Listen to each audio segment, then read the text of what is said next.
Hey, baby. Welcome to Art School Live, baby. Eric couldn't be here today, baby.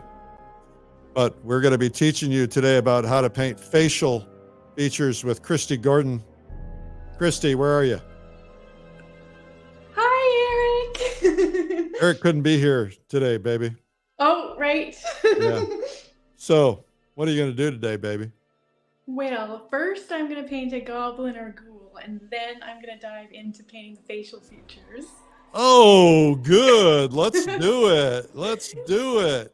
All right. Are you ready to do this? Yes. All right. Well, let's show some of Kristy's work so we can show everybody she knows what she's doing. Look at that. Ooh, baby. Oh, yeah. Outstanding. Ooh, yeah. All right. So now Kristy's going to get her easel set up and she's going to go. Let's get this show officially started, baby. It's Art School Live with Eric Rhodes. Well, our guest today is Kristy Gordon. Happy Halloween. We hope that you are in costume. If you're in costume, let us know. We'll put you on camera. And this is our Halloween spectacular. We need a little of that Halloween music in the background. I think we need that to be going. And we want to say happy Halloween to everybody here. And we hope that you are having a really good Halloween. And happy Halloween. Welcome to Art School Live. And our guest is Kristy Gordon today. And she's going to be painting outside of our studio here in Transylvania. And she's going to be painting a little figure. I'll be out painting plein air at our studio here in Transylvania. But happy Halloween from Art School Live. Make sure that you guys tell us in the comments where you're watching from. And we will get to this right now. Kristy, take it away. All right. Well, let's see what we want to do in terms of a goblin for Halloween. I think our goblin should have its hands above its head in a sort of agonizing sort of pose. I'm starting with just sort of lines and dots, and of course it should have a big mouth with big fangs that I'll add in a second. Maybe some ear-like shapes, very threatening. And animal-like legs. But most importantly, the fangs. Well, first we'll put a red mouth. Ooh, scary. Very scary. And maybe a tongue. I'm not sure if that really works. Yeah, it does. It needs a tongue. It needs a big long tongue. Yes, the long tongue, and then the little fangs. Ooh, scary. From our studio in Transylvania.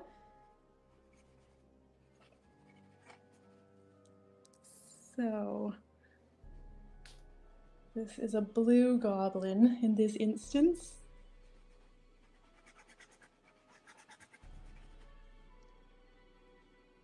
I think it should have threatening eyes. Oh, yeah. Threatening eyes, baby. Threatening eyes. And heavy eyebrows, of course.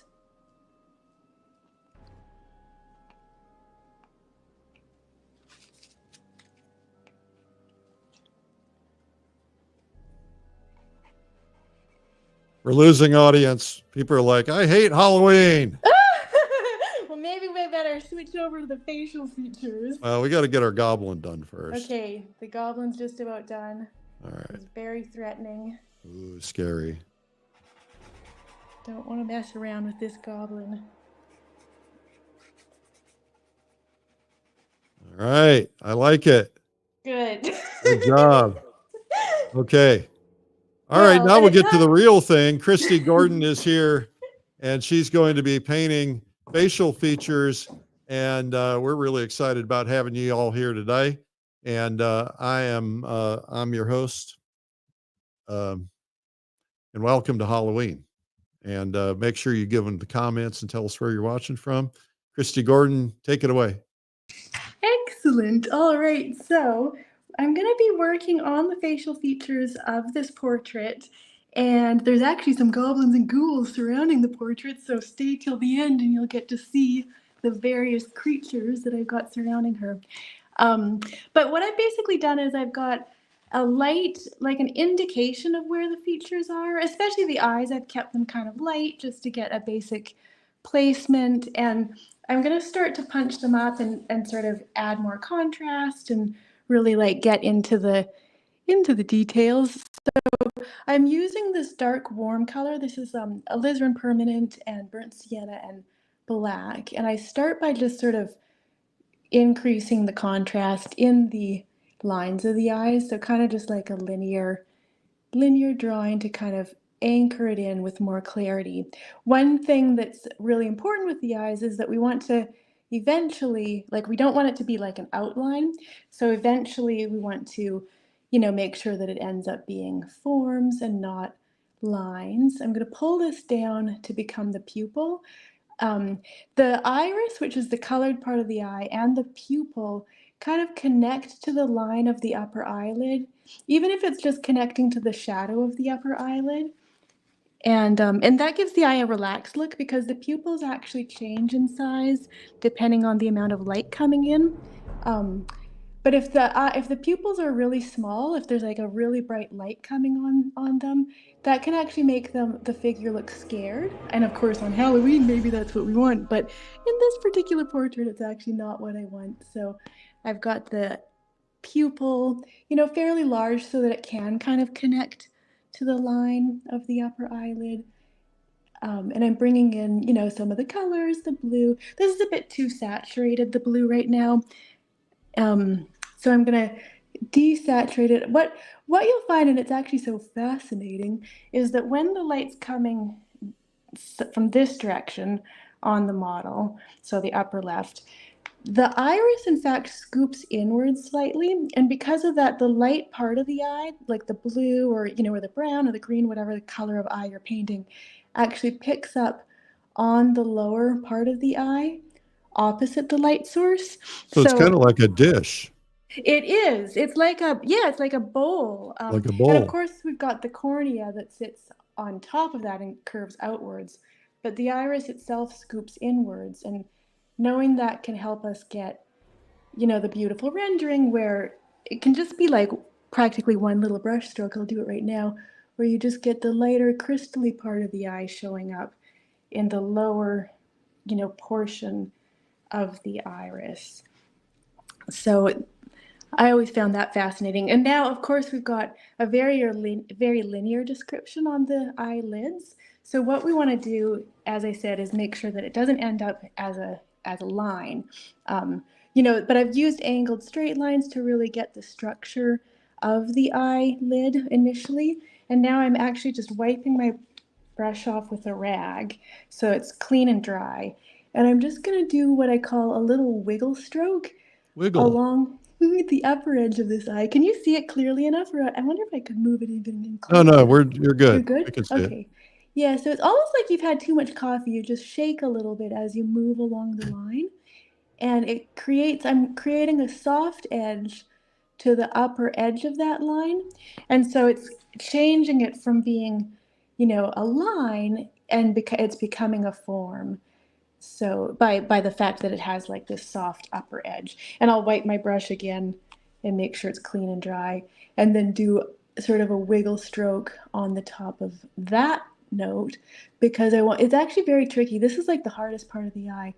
What I really want to get is the sense of like it rounding gradually into that crease of the upper eyelid. So it just gets darker, darkest as it rolls into that line. And then on the outer corner of the eye, another thing that's so beautiful is to have, you can just do a little wiggle of these notes one more time, softening those notes in, and it kind of darkens this bit right here on the outer corner of the eye. And there's a certain connection actually. It's so important that the eye connects to the rest of the face. So there's a certain connection that happens between the upper eyelid and the lower eyelid with a little sort of diagonal shadow, So it indicates the top, like the front facing plane of the lower eyelid. So if I was to do this note all the way across, it would look like sort of like bags under her eyes. But if I just have a little indication of it on the outer corner of the eye, then it looks like a nice form, and it connects the eye into the face and gives that suggestion of the the front plane of the lower eyelid. And then the other most beautiful thing that I love about eyes is that there can be almost like a smoky eyeshadow in terms of the shading that like extends outwards into the eye socket. So kind of softening the outer corner of the eye outwards very subtly. And you So can how do see you notice when you move around, her eyes follow you everywhere? How do you do Sweet. that? That's the goal. That's very good. And I think it's it just has to do with having like the right placement of things. Of course, it's tricky when you have two eyes. I'll have to be very careful when I paint the next eye. Hopefully I get them both looking in the same direction. So everyone stay till the end to see if I manage to do it. Yeah, really. And as I into this corner here, like the white of the eye, of course, also is a ball. So I want to have a little darkening, into this corner. And a lot of this I'm just doing with, as I say, like what I call, actually my students invented the term, the wiggle stroke, where you can see I'm just wiggling slightly side to side, and it's softening what I have. A lot of like, and you can still see where the line is, like you can totally feel it, like the line's there, but it's actually a soft line now. A lot of like what we see, is actually much softer than we might initially think. So getting that softness is one of the things that'll really kind of skyrocket your eyes. Question from Neil. I've heard Okay, that excellent. one eye should be dominant. What do you think of that? Yes, 100%. And that's why I'm working this eye first, and I'm actually not so worried about this eye, but of course I am worried about it. But this eye will be our main center of interest eye, and this eye I'll actually keep a little lower contrast and, a little bit softer to really drive that home, because that's absolutely right. You want to choose one eye, like make a conscious choice, as Neil says, and have one eye be the center of interest eye, and then kind of orchestrate things so that you can drive that point home. And I'm just about ready to work on this other eye. One last thing I'm going to do on my initial eye here is there's a cast shadow that comes down, like the upper eyelid actually has some thickness, and so it actually casts a shadow down onto the eyeball itself. And I'm just getting a little indication of that, and a little darkening, at the corner where the eyeball would round. And then I'm wiping my brush and one more time, softening all those edges. It's like I say with the mouth, it's like you want to soften the edges and then soften them again. Like it's softer than we initially think. So just spending some real time to make sure that the edges, even the edge of the iris, which is the colored part of the eye, can be slightly soft. And what I mean by soft is almost like slightly blurry. That's why doing this like little, what I call wiggle stroke, if you guys can see that, like just like I've had too much coffee, I'm just like shaky as I run my hand along it. That helps soften the edges, and actually it really makes, our eye will slot everything into the right place. Like even if we haven't totally painted it super crystal clear, if it's soft edged, our eye will like perceive it in. Whoa. So, okay, and so now I'll go into the other eye and we'll do the same type of thing. But as I say, You're we'll painting in make oil, sure are you? in the end, it actually might not start out this way, but I'll make sure for the finish that it ends up being softer and lower contrast. So I'm just using some of that burnt sienna and alizarin permanent and black to just carve out the crease of the upper eyelid, looking at the angles. When I do a curved line, I always like break it down into angled straight lines, and that helps me actually perceive the structure of the curve. So it's not just like a generic curve.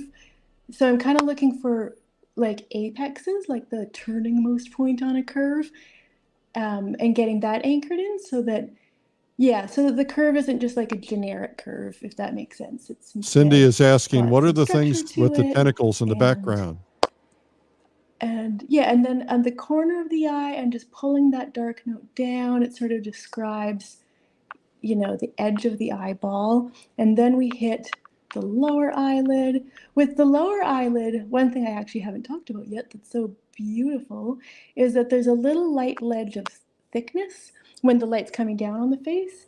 And getting that little light top plane to the lower eyelid is, yeah, really beautiful and gives like a lot of dimension to the eyes. Again, it's kind of just like one little stroke, but it can really bring so much to the eyes. Kind of want to pull this tear duct over a little bit. In terms of the placement, or the placement and the scale of the eyes, it should sort of be like one eye, and then, and of course this face is turned in perspective, but if it was a front-facing eye, a front-facing face, then it would be one eye in between, and then of course one more eye, and then one eye to the temple. So I'm just making sure, since it's turned slightly, it should be like one eye and then slightly less than that eye in between, and of course slightly less again for the next eye. Because it's And I'm also Halloween. watching like the position of the features. So there's a certain axis that the features are sitting, and I want to make sure, and I'm noticing that I don't have it yet, but you know, so the two corners of the mouth need to be like at the same axis, and the eyes also need to be at the same axis. And right now this tear duct is coming down lower and this tear duct is ending up higher. The rest of the eyes look okay, but I'm going to pull this tear duct down just a drop and kind of pull this other one up just a hair. People are asking questions, Kristy. What are those things in the background? So She's not hearing here. us. Yes, so I'll lighten in and around a little bit to adjust for that little change that I made there.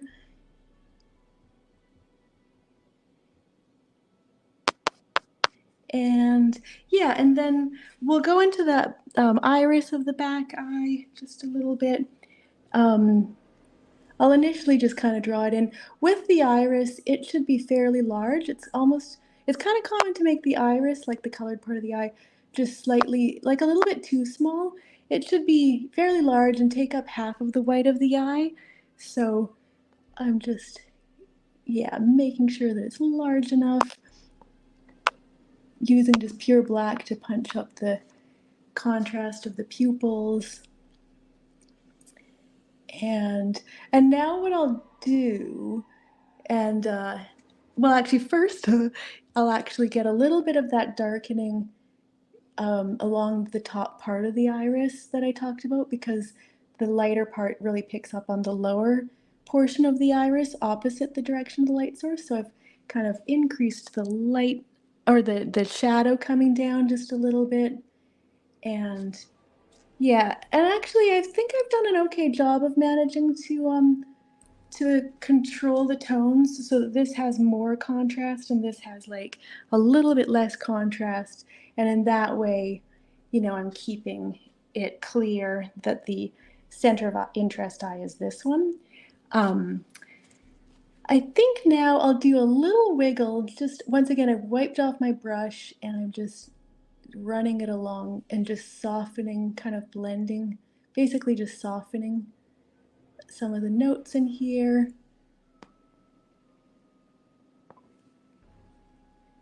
So yeah, like I say, with the eyes and the mouth, really, you want to like soften and then really soften again. Like it's softer than we think, I find. So, and then with the specular highlight, which is the white dot of the eye, I'll basically, that occurs on the same side as the light source, right at the edge of where the pupil and the iris meet. So I'll do that first on this eye. And then I'll use a slightly darker note, a little bit grayer, and do it in hopefully exactly the same place on the other eye, so that I've got more contrast in this eye, less contrast in that eye. And now I'm just really looking, I think they're looking in the same direction. What do you guys think? It's always a little bit, sometimes it takes a little bit of tweaking to get the eyes looking in the right direction. Well, she dropped off, and I don't think she can hear us, but maybe she'll be able to hear us when she comes back on. Welcome to Halloween. Happy Halloween, everybody. This is Art School Live, and this is our Art School Live Halloween show. So we are happy to have you here. We want you to put into the comments what you're going to be doing tonight for Halloween so that we understand what your plans are. And while we're waiting for Kristy, just want to let you know that Realism Live is coming up. Realism Live is our online conference with worldwide attendees and worldwide faculty. So we have some of the world's best, I'm using the word world a lot today, some of the world's best faculty, some of the best teachers in the world are going to be teaching on Realism Live, and you don't want to miss it. It is outstanding. People are signing up in droves. Thank you for making that happen. And Kristy doesn't know yet that she's off. She probably, her phone blacked out and she didn't know it. And so I'm going to go ahead and play a promo for you. And then, she's coming back. Well, happy Halloween, y'all. And she is back. All right. We dropped out there, Kristy. Sorry about that. No problem. I'm sorry too. Okay, I'm just adjusting my camera here so All right. that we can see the, let's see here, I'll tell you what. Camera. Go ahead. You got that? Yes. There we go. Excellent. Hey, Okay. while you're there, tell everybody what's in the background of that painting, because they're wondering, are we underwater? Ooh, yes. Well, I've got a array of things. Should I show everyone what's going on? I think you should. Okay, so I'll pan out a little bit. This is actually an unfinished painting, so you get to see sort of a in progress where I'm sort of just moving shapes around, but we've got various creatures. Some are like a little bit kind of monsterish or ghoul-like, and some might be like sea creatures, but it's sort of like ambiguous. I just want her to be surrounded by strange and surreal creatures. And so I've been following my intuition as I kind of block these things in. And that's actually something that I talk about in my new book, Become a Great Artist, which is, opening ourselves, just listening to the little impulses that we might have and just trying it out. And allowing epiphanies to enter our work and allowing like inner guidance to, and it's how we can develop a voice for ourselves by following our own intuition. So that's kind of what I'm doing. Well, of course, the first step is to just try it out and map it in. And then the next step, which I'm not quite at yet, will be to like refine all the various critters. So that kind of shows you an in progress stage where I'm sort of winging it and just, yes. Yeah. All right. Our guest today is Kristy Gordon. If you're just tuning in, we're working on how to paint facial features.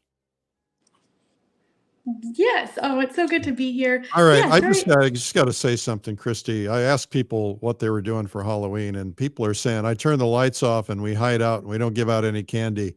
Bah humbug. Oh, I know. I remember the first time I lived in an apartment building, which I still now live in. I bought all this candy, so excited to give it to all the kids, and nobody came. Oh. Yeah. Sometimes living in an apartment is difficult. So I'm going to start to go into the mouth a little bit. And now I can hear you guys, so this is great. So You guys have questions? I'll pass them on. Yes, definitely. Any questions are welcome. So I'm using some alizarin permanent and black, and I'm just increasing, I'm just kind of restating the line, the center line of the mouth initially. What black are you using? Well, I'm actually using Mars Black just because sometimes I work with the Zorn palette, and so I have the cooler black on my palette. But in this case, like I obviously have blues on my palette, so I could use any black. I just happen to have Mars Black. And kind of like I did on the eyelid, I'm going to now like wipe my brush off with my rag and wiggle along the top edge of that line that I've introduced so that it becomes a form rather than a line. so that it kind of creates the sense of it getting darker, darker, darker, darkest as it rolls into that line. So just a little wiggle stroke, running it along the edge.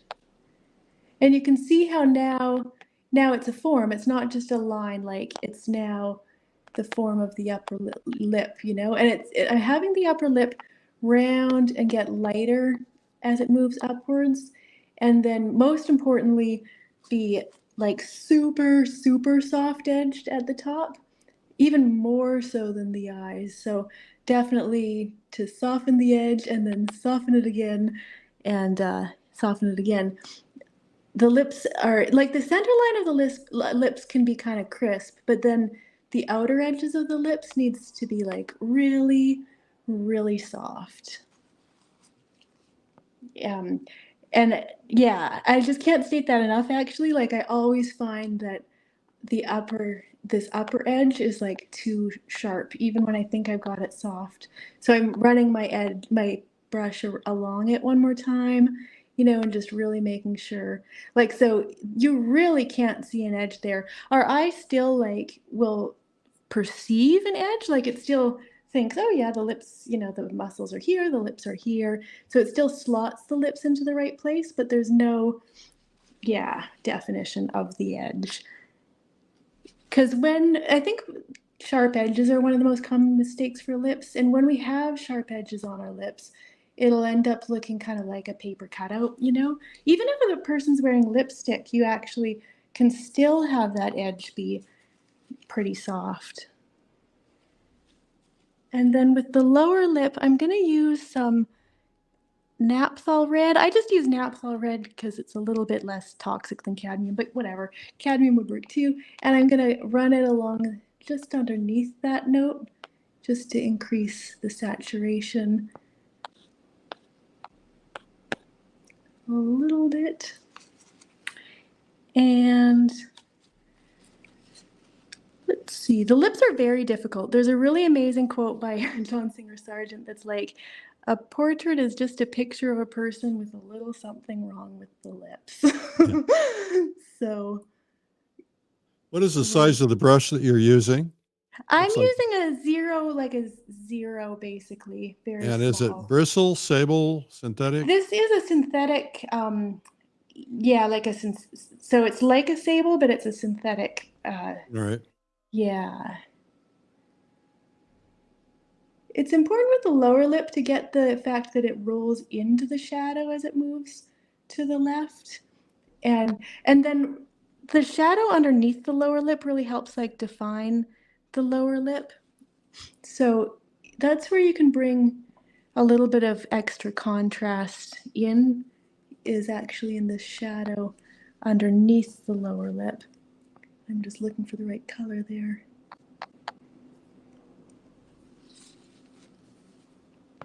It's actually too blue. I want it to be slightly greeny brown, I think.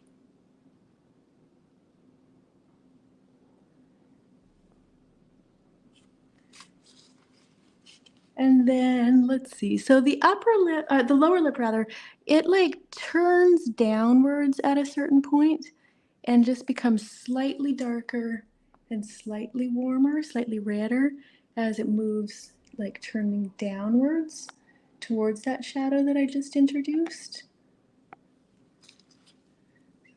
Sometimes, of course, when we put a note down, it initially looks like too strong and we have to like work it in a little bit. So it needs a softer edge at the top. And the lower lip is made up of two circular fat pads. So there's sort of a fat pad here and a fat pad here. And so sometimes there a pad everywhere, a fat pad. Exactly. So you sometimes get like a little sort of divot, you know, in between the two fat pads. And so yeah, and then I've wiped my brush off one more time, and I'm doing that whole wiggle thing again, just softening out edges.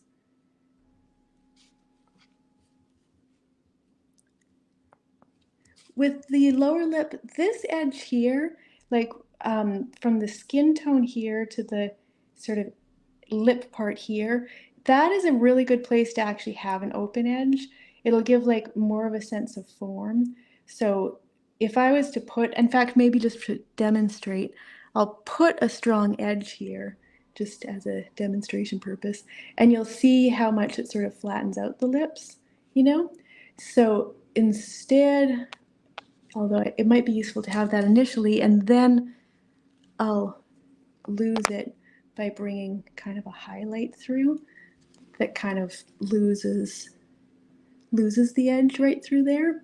And you can see, I mean, I don't know, can you guys see? Do you feel like, am I right? I think it like increases the sense of volume so that we're seeing the lips more as forms and less like a sort of cutout shape. The more we lose that edge altogether, the more it feels like a form.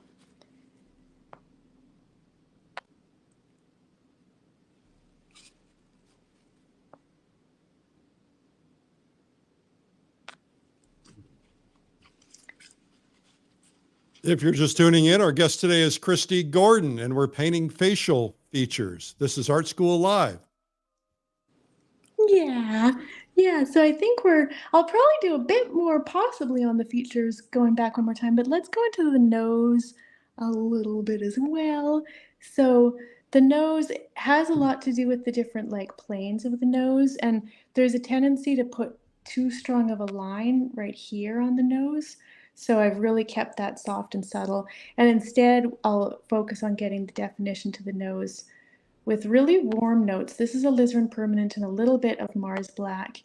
Like if you go to a museum and you look at the nostrils, you'll be like shocked at how warm a lot of them are. And it gives like a sense of vibrancy and, you know, visual excitement to have this warmth like in the rendering down. We have a in the question. nostril. Oh, excellent. What is it? Okay, Laura is asking, do you ever paint teeth in a portrait? Yes, I do. And teeth are very difficult. I think one of the most important things with teeth is to make sure like they're not white, you know, like they're definitely a little bit grayer, maybe a little bit even of yellow ochre, but they won't like look, you know, they won't look yellow if you use a bit of yellow ochre, but they're definitely not pure white. And then what I tend to do is I'll sort of paint them in, you know, maybe with their full contrast and everything. But then I'll take my brush and sort of swoosh across them so you actually lose some of the lines a little bit. So you have like an indication of the lines, but then you kind of like lose the lines. Otherwise, it can look a little bit weird. If it's too toothy, it'll just sort of look, yeah, it just looks weird for some reason. I'm sure people have found that. Yeah. Do you have any theories on painting teeth, Eric? Well, I have surrounding me, I have 26 or 28 portraits that have been done by me by the greatest living and now deceased masters of our time. And only one of them is showing teeth. And he did exactly what you said. He kind of blurred it. That's a good way to go. Yeah. I kind of avoid teeth if I can. But sometimes the teeth are a nice thing to have. Here, I'm going to show it real quickly. Oh, good. I want to see. All right. Can you see that? Oh, nice. Amazing. See how there's not much definition in those teeth. This was by 𝗏𝗏. Oh, that's a nice portrait. Yeah, and exactly. You can kind of see the definition suggested, but not like overdone. Yeah, that's really nice. And with the nose, I know I'm jumping around a little bit, but with the nose, there's a form shadow on the nose. Like the nose turns down, of course, and therefore it's moving away from the light. And it's such a like rounded form that sometimes if we're just looking and we don't know that it's there, we might not perceive the form shadow that's actually, there. So just bringing the form shadow that definitely is there onto the lower plane of the nose. But it looks like you've left a little reflected light up underneath the form shadow. That's true. Yep, that's true. There is a little reflected light, and with the reflected light, I'm just being careful not to overstate it because, as I'm sure you find yourself, it's easy to overstate the reflected light. So I kind of make sure, like I think we've all had the experience where we get so excited when we learn about reflected light that we'll kind of overdo it, and it'll almost maybe even look metallic. So, yeah. If you guys are Yeah. digging this, make sure to give a thumbs up, a heart, a love, a smile, or something. And that way Kristy knows that you guys care. Aw. Aw.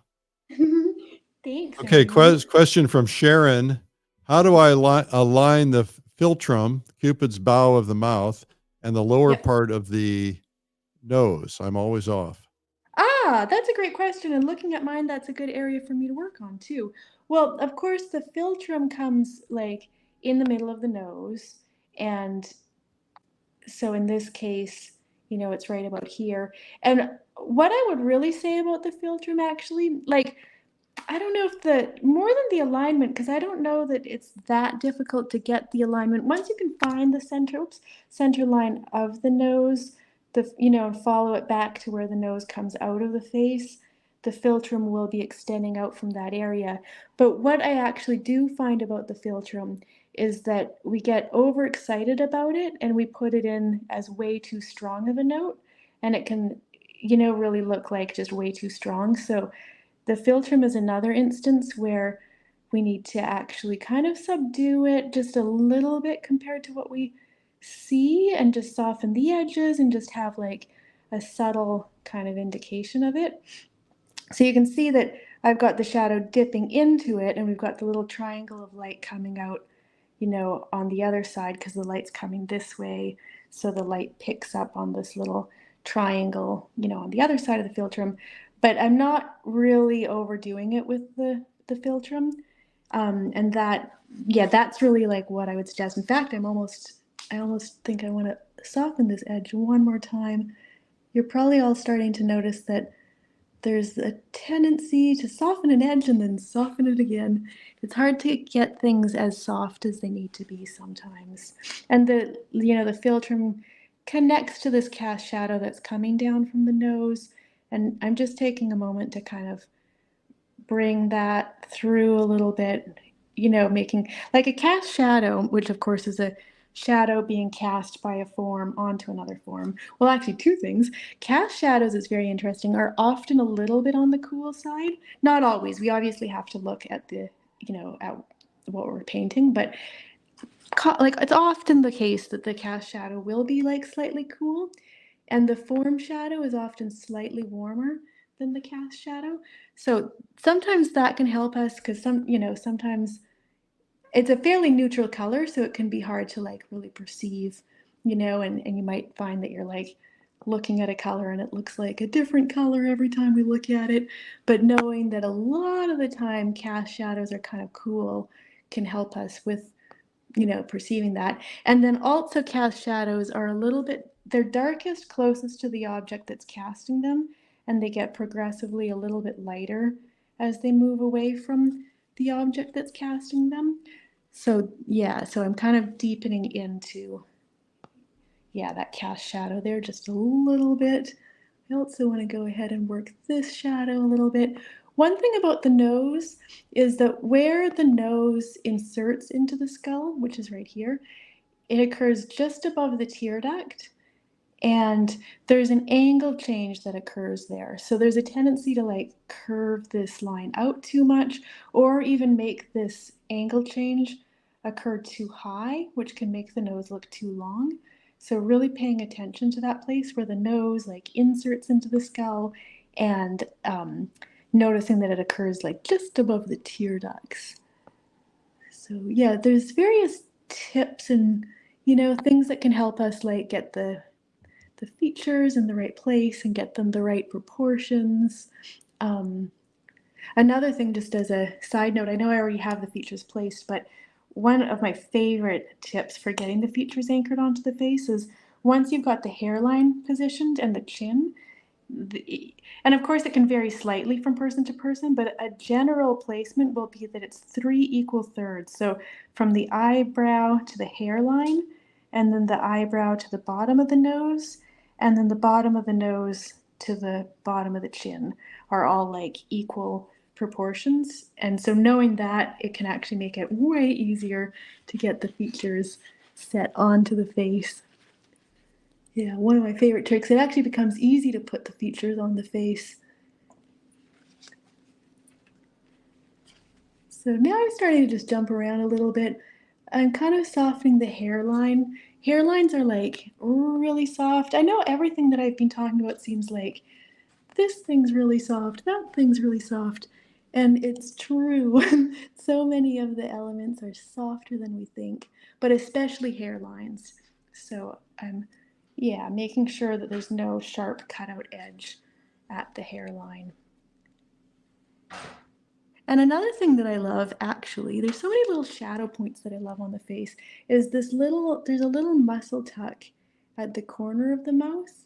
Hopefully I don't mess this up, but and it's often a little bit cooler, like a gray-green, very desaturated. So the red warmth of the mouth kind of moves back into this kind of gray-green little muscle tuck at the outer corner of the mouth. And then, of course, we soften it over and over again with the wiggle stroke to make sure it's soft enough, wiping my brush off with a rag in between wiggle strokes. Nettie is asking, are you inspired by Da Vinci? This is very Mona Lisa-ish. Oh, yes. Yes, yes, yes. 100%. Oh, yes. Good eye. Oh, yes. What? You went, oh, yes. Yeah, exactly.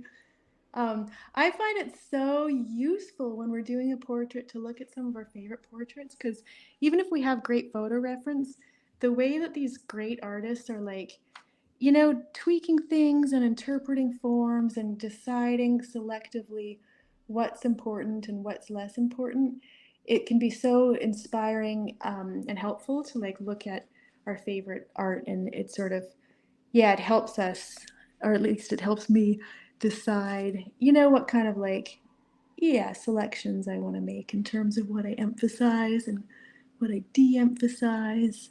So this could go either direction. It has kind of a pensive look to it, but it also has, she's got like a little bit of an evil look. What are those subtle little things that change that? Well, that's a good question.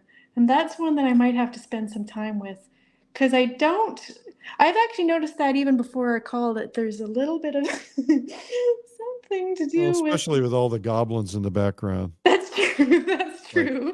I am the devil. Yeah, maybe that doesn't help.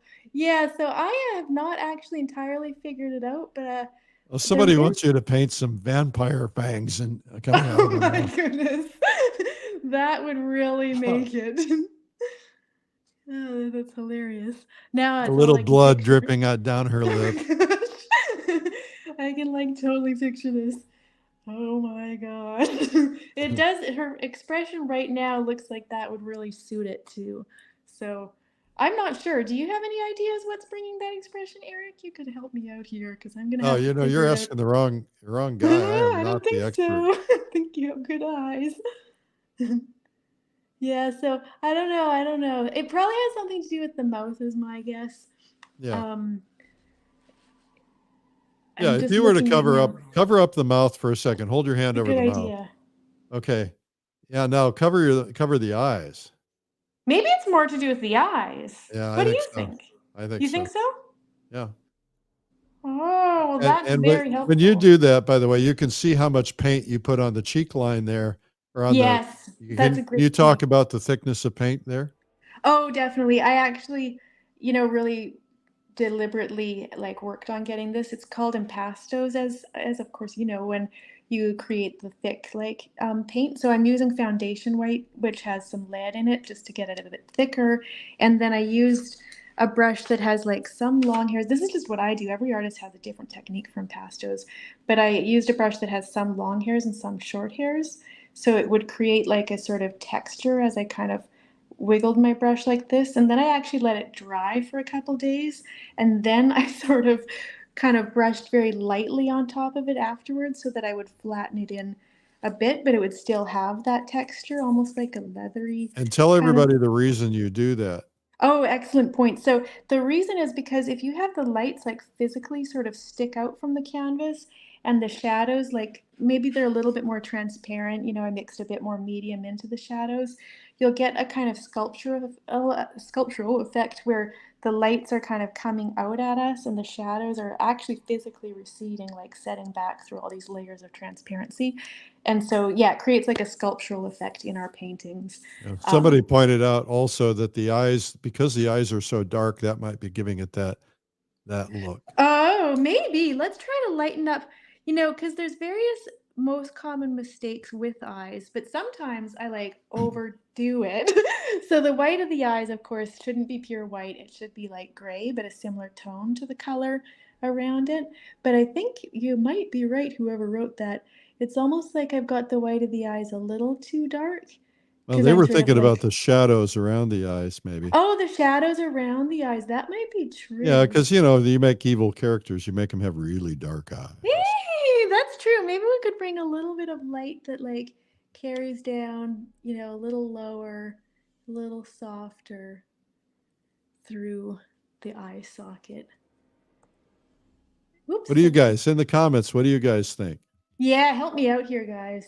Right. I'm going to This be sitting in is my crowdsourcing portrait It's painting. a great opportunity for me. You got a lot of great artists watching. Yeah, I all hope over you guys the can world. figure this out. Tell us where you're watching from. If you're outside of the U.S., we're just curious who's here. We're going to have people from all over the world watching on Realism Live. I love that. Yeah, it's so nice to be able to connect to everyone. The more I think about it, I think you guys have a real point here. I think I'm going to lighten this a little bit, just a little bit. I still want the shadow to be there, but it could just be like slightly lighter. I put a note that was way too light down. Sometimes I use the back of my brush. This is a good trick for softening things, and I'll just scratch on it to sort of soften it out. So let's see if that helps. I feel like it's possible. And maybe the upper eyelid could actually have a teeny bit more light picking up on it. Yeah? Oh, good. Yeah. Okay, this is good. Eventually I'll put a little bit of eyelashes on her too, which might help. And a tear in her eye, according to Suzanne. If there's a tear in her eye? I wonder where that's perceived. Is it because it's so wet here? Oh, I don't know. I think she's saying add one. Oh, add one. Oh, that would be, I like these kind of ideas. These are the types of things that, when you're working, it's neat to pay attention to the thoughts that come to you and some kind of, kind of try it out. It can bring like a story or a meaning to your work. Kenneth says, make the pupils red. Ooh, very creepy. Maybe I should try doing Carl says, leave it alone. I love devilish in a woman. Carl, behave. Well, I'm glad we've got lots of different perspectives on this. Well, you got a lot of different approaches. Yeah, I love that. I'm going to use this brush that has some long hairs and some short hairs. Let's hope for the best here and try and do a little softening. I don't know if it worked. I don't think it did. Sometimes this brush makes like really good eyelash strokes. Everybody says, don't change her. She's lovely. Aw, well, thank you. That's a relief. I'm glad I have your guys' help. I feel like she's actually looking slightly less evil with the increased light that we brought in there. Susan Hunter Geis says she's going to watch the Addams Family movie tonight. Ooh, that's a good idea. Maybe I'll watch that too. Yeah, I'm just going to keep bringing just a hint of light into these Well, things. somebody says she definitely has mystery. Don't let her become generic. Well, yeah, I do agree with that. Like I want it to have a certain, I don't know, Look. attitude or like a Yeah. look or whatever. But there's a fine line when you're doing features. It can go from having a look to being evil. One little 0.5 millimeter. Babushka. Well, we're having fun today in our Halloween show. Happy Halloween, everybody. We hope you're enjoying it today. I know some people don't like Halloween. I don't particularly like it. I like to dress up. I just don't like the evil stuff. So happy Halloween. Happy Halloween, everyone. This is the best way I can think of to spend Halloween. You gonna go trick-or-treating tonight? No, this is my big Halloween experience right now. Oh no. Well, you're boring. No, this is what boring. This is great. Talking to you, seeing all your costumes, having you guys help me fix my eyes real time. It's great. I'm just increasing the light on the upper ledge of the lower eyelid just a little bit and continuing to soften more and more things out. Hey, everybody, put in the comments, what's your favorite Halloween candy? Ooh, that's a good one. I wonder what mine is.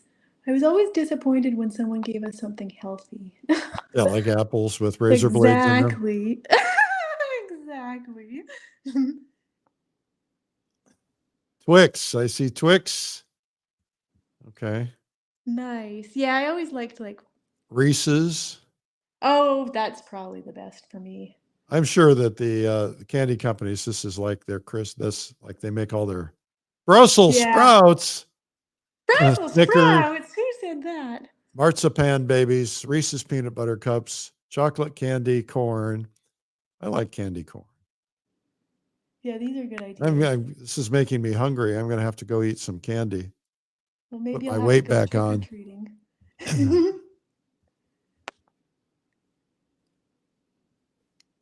My grandson is dressing up as a flying squirrel and going to the local mall with his friends.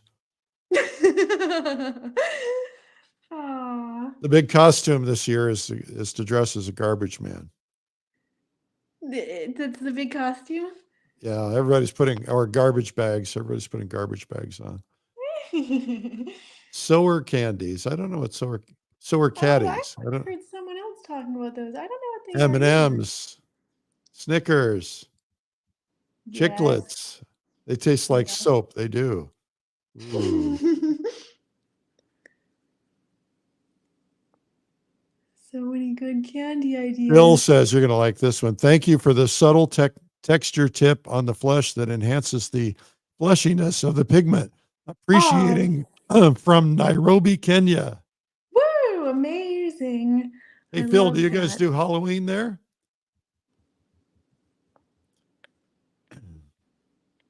Kit Kats. Yeah, those were always the best. The sort of really good candy.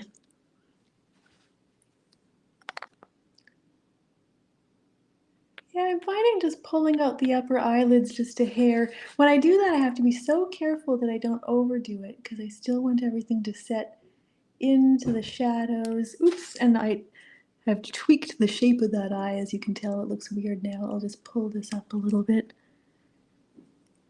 That's the tricky thing. 1 little millimeter can like change the expression. Ooh, this eye is not working. Nancy says she's giving the Snickers and peanut butter cups, taking them out so that there's some left for her. That's a good idea. Are you thinning the paint with anything, Kristy? Oh, I am. I use a little bit of walnut alkyd medium. Okay. Actually just very, very slight amount. Be careful with alkyds. I know, we talked about this last time, but I'm not sure. What is your reasoning behind that? Tell us about that. Carcinogens. Carcinogens. Well, because this one is more of a non-toxic one. And I know not smelling doesn't mean that it's not toxic. If it's got alkyd in it, it's not non-toxic. Interesting. All alkyds? I'm told any dryers. Interesting. Well, that is unfortunate. Yeah, We want you to live a long, long time so you can I be know, I want old that like too. 𝗙𝗶𝘁. It's, Imagine how you're going to be painting when you're 100 years old or 120. I know that's one nice thing about being an artist. We're never really going to retire. It's going to be great. Neil says, wrap the bottle with aluminum foil to protect it from sunlight. I don't know why. Okay, we're going to wrap up here in about 2 minutes. Well, this has been so fun. This has been fun. You still have your costume on? I don't, but I can quickly put it on. Oh, that's all right. We can see you under normal circumstances. Okay, it's up to you. Let Okay, me know well, when you want me to turn the I camera. think this is a good time to quit. Everybody give her thumbs up and applause. Really, really Aw. wonderful. It's Thank interesting you. how just that 1 hour of work on that did a huge transformation on the portrait. Aw, Okay, thank come back you. on camera, Kristy. There we go. Can you see me? All I'm still right. actually doing the camera change. There we go. I did it. Well, thank you so much. Thank you, Eric. It This so was good. fabulous. Aw, thank you. It was great to spend the day with you. All right. Well, have fun, and we'll see you on Realism Live, I guess, right? Yes, I'm so excited. Okay, good. Well, you just disappeared, but thank you see again. that. Everybody give thanks to Kristy. We'll add her in one more time. Thank you, Kristy. Good job. Thanks, Eric. Thanks, Okay. everyone. We've put all of Kristy's contact information, et cetera, in the chat, so you can go in there and find her and study with her and get her new book and all of that stuff. So make sure you do that. We like to take care of our artists who are so generous with their time. I want to tell you guys that we have an event coming up. If you haven't heard about it, if you liked today, you would love that event. And it's called Realism Live. Welcome to Realism Live. Welcome to Realism Live. Welcome to Realism Live. This is my lesson for Realism Live. Welcome to today's lesson. Welcome to my class. I hope you enjoy this demo. Let's get started. You have an opportunity to go to an art conference online, and this is it. For the next 3 days, we're here to make you better and to inspire you. You're going to experience massive growth this week. This is the best possible opportunity to really push yourself to the next level. You can do this. I absolutely loved it. More than met any expectations. I keep finding myself going, this is truly amazing. I learn something new every time. It's therapy. Just when you think it can't get any better, it really does. It just keeps getting better. This experience has been a game changer, not only for your art, but for one's life. People who can't travel or afford to travel or go to workshops out there are able to learn from all these different artists right from our own studios and homes. What you're going to get over the next few days will blow your mind, but it's also going to take you further than you ever thought. There's landscape painting, there's portraits, there's still life. Like, I'm getting a little bit of everything, and I am very excited about that. You guys are giving me more tools to put in my toolbox. I appreciate certain things on a whole new level. I get all these great artists teaching me all these new things, but I get to sleep in my own bed tonight. So many fantastic artists, master artists who are sharing all their expertise. The artists, what they bring is just shocking. It's the whole day just flew through, and it's so fast because it's so much to take in. You have the best of the best out there. So many of these people you can't even get to. You cannot get to them. They all have so much to offer and everything's so different. Everybody today has been amazing, all in their own different ways. I learned so much. Every single artist I have an aha moment from. I learned something from everybody today, and I've been painting for 36 years.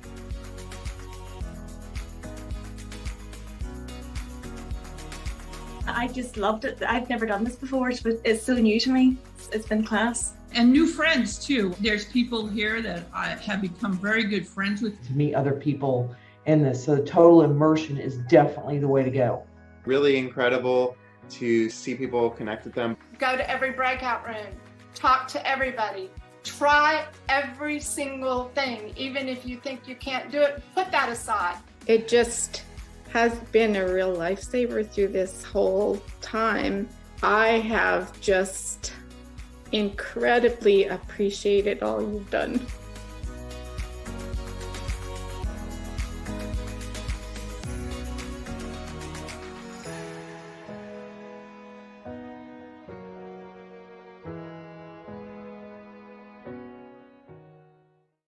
This is the week to do this because the price increases next week. So go ahead and get it done. We have a 100% money back guarantee. If you watch the very first day and you don't feel like you got your entire money's worth on the first day, let us know by the end of the day. We'll give you your money back. It's safe. We have our reputation to protect. We're not going to mess up our reputation by letting you out of our guarantee. We're going to make sure that you're happy. You're going to love this. I was painting the other day and I had a problem. I was having this perspective problem, and all of a sudden something popped into my head, and it was something that I had learned previously. This is how Realism Live works. It's, we're planting all of this stuff into your head. It's immersion. You're just being fully immersed in painting lessons for 3 solid days, 4 solid days if you do our pre-convention workshop, our Essential Techniques Day. And that's on the 13th through the 15th, and the 12th is the Essentials Day. And we have some of the world's leading artists. So make sure that you join us for this. Just go to realismlive.com/ASL so that we make sure that we know where you came from. All right. Well, thank you guys. We have a free gift for you if you haven't got this yet, a free gift, and that is 10 steps to become a better high-level figure and portrait artist. And that's at realismtoday.com/ebook. Okay, well, thank you so much, Kristy. Kristy, one more time, happy Halloween. Happy Halloween. Let's make scary faces. You ready? All right, let's go. Wait, what are you? I think we need to use that for the icon for YouTube. Now let's do another one. Let's get really scary. We'll Ready? do different ones. Let's see.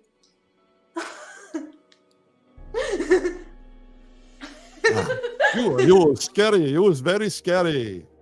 Scary. You're a good sport, Kristy. Thank you so much. Thank you so much. And we loved what you were doing today. It was very informative. Thank you guys for watching.